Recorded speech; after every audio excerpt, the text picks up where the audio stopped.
from Scrapyard. Figured how to make it run. Press the start button, hold it in.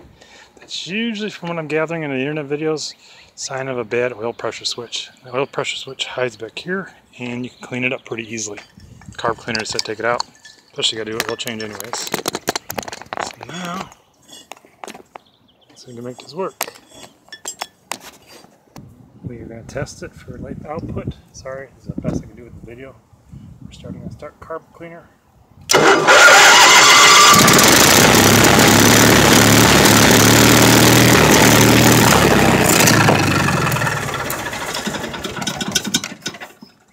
Oh, there she is. She's running. It'll be an oil level sensor. And I don't know why she doesn't have a generator, but that's as far as we went. So we're just testing it outside. A little light fixture. And that's how we did it. So hopefully this gives you an idea. You've seen it running. Wasn't smoking, wasn't knocking.